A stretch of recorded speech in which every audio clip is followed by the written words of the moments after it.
Assalamualaikum warahmatullahi wabarakatuh. Saya Nisrina Salma, peserta Latsar CPNS PPSDM Regional Bandung Angkatan ke-14, kelompok 1. Di sini saya akan menjelaskan mengenai wawasan kebangsaan dan nilai-nilai bela negara berdasarkan dengan hasil mind map yang telah saya buat. Berikut penjelasannya. Baik, yang pertama kita akan membahas mengenai wawasan kebangsaan. Definisi dari wawasan kebangsaan itu sendiri adalah konsepsi atau cara pandang yang dilandasi akan kesadaran diri sebagai warga dari suatu negara akan diri dan lingkungannya di dalam kehidupan berbangsa dan bernegara.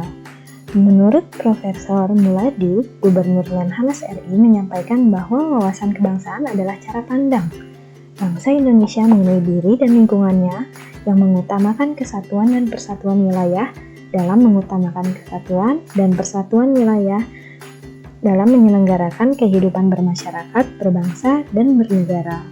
Dapat disimpulkan bahwa wawasan kebangsaan memiliki definisi yaitu cara pandang dalam berbangsa dan bernegara.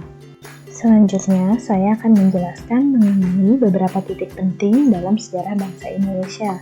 Perlu kita ketahui, pada 20 Mei 1908, terdapat puluhan anak muda yang berkumpul di Aula Stovia. Dalam pertemuan itu, mereka sepakat untuk mendirikan organisasi yang mereka beri nama Budi Utomo.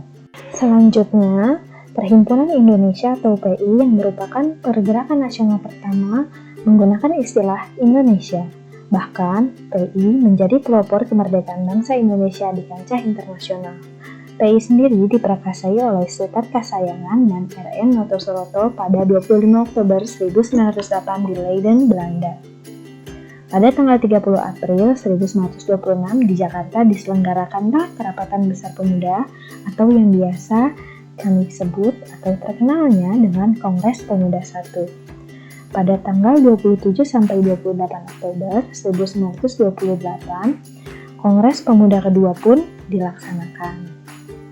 Selanjutnya pada tanggal 1 Maret 1945, dalam situasi kritis, Letnan Jenderal Komaki C. Harada, pimpinan pemerintah penduduk Jepang di Jawa mengumumkan pembentukan BPUPKI atau Badan Penyelidik Usaha-Usaha Persiapan Kemerdekaan Indonesia.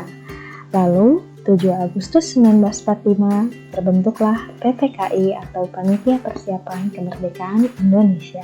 Selanjutnya ada 4 konsensus dasar. 4 konsensus dasar dalam pemerintahan Indonesia terdiri dari bendera, bahasa, dan lambang negara, serta lagu kebangsaan. Bendera sendiri yang kita ketahui bahwa bendera Indonesia berwarna merah putih. Pada pasal 1 ayat 1 Undang-Undang Republik Indonesia Nomor 24 Tahun 2009 tercantum bahwa bendera Negara Kesatuan Republik Indonesia yang selanjutnya disebut bendera negara adalah sang merah putih. Bahasa Indonesia yang dinyatakan sebagai bahasa resmi negara pun merupakan salah satu dari 4 konsensus. Dalam pasal 36 Undang-Undang Dasar Negara Republik Indonesia, bahasa Indonesia diikrarkan dalam Sumpah Pemuda tanggal 28 Oktober 1928 sebagai bahasa persatuan yang dikembangkan sesuai dengan dinamika peradaban bangsa. Selanjutnya ada Lambang Negara Kesatuan Republik Indonesia yang berbentuk Garuda Pancasila yang kepalanya menoleh lurus ke sebelah kanan, perisai berupa jantung yang digantung dengan rantai pada leher Garuda, dan semboyan Bhinneka Tunggal Ika ditulis di atas pita yang dicengkram oleh Garuda. Lalu selanjutnya ada lagu kebangsaan Indonesia, adalah Indonesia Raya yang digubah oleh Wage Rudolf Supratman. Selanjutnya ada manajemen pemerintahan negara. Manajemen pemerintahan negara Indonesia terbagi menjadi cita-cita atau tujuan nasional. Tujuan negara Indonesia sendiri yaitu negara ini. Cukup sekian penjelasan dari saya, Nisrina Salma. Terima kasih atas perhatiannya dan terima kasih sudah menyimak. Sampai jumpa lagi di lain waktu. Wassalamualaikum warahmatullahi wabarakatuh. Indonesia yang merdeka, bersatu, berdaulat, adil dan makmur, serta memiliki tugas nasional untuk melindungi segenap bangsa dan tumpah darah Indonesia, memajukan kesejahteraan umum, mencerdaskan kehidupan bangsa, dan turut serta melaksanakan ketertiban dunia. Dalam manajemen pemerintahan negara pun tidak terlepas dari fungsi negara itu sendiri. Fungsi negara ada konstitutif yang biasanya dilakukan oleh MPR, eksekutif dan legislatif oleh Presiden, legislatif DPR, legislatif selanjutnya ada DPD, auditif BPK, yudikatif oleh MA dan MK. Secara utama, fungsi mereka semua adalah melayani masyarakat, mengayomi masyarakat, dan memberdayakan masyarakat. Selanjutnya, kita pindah ke bagian bela negara. Bela negara yang perlu kita ketahui adalah tekad, sikap, perilaku, serta tindakan warga negara baik secara perseorangan maupun kolektif atau kelompok dalam menjaga kedaulatan negara, keutuhan wilayah, dan keselamatan bangsa. Dan negara yang dijiwai oleh kecintaan kepada Negara Kesatuan Republik Indonesia yang berdasarkan Pancasila dan Undang-Undang Dasar Negara Republik Indonesia tahun 1945 dalam menjamin kelangsungan hidup bangsa Indonesia dan negara dari berbagai ancaman. Untuk Hari Bela Negara sendiri ditetapkan dengan Keputusan Presiden Republik Indonesia Nomor 28 Tahun 2006 tentang Hari Bela Negara tanggal 18 Desember 2006 dengan pertimbangan bahwa tanggal 19 Desember 1948 merupakan hari bersejarah bagi bangsa Indonesia. Karena pada tanggal tersebut terbentuk pemerintahan darurat Republik Indonesia dalam rangka mengisi kekosongan kepemimpinan pemerintahan negara Republik Indonesia dalam rangka membela negara serta bahwa dalam upaya lebih mendorong semangat kebangsaan dalam berbela negara tentunya dalam rangka mempertahankan kehidupan berbangsa dan bernegara yang menjunjung tinggi persatuan dan kesatuan.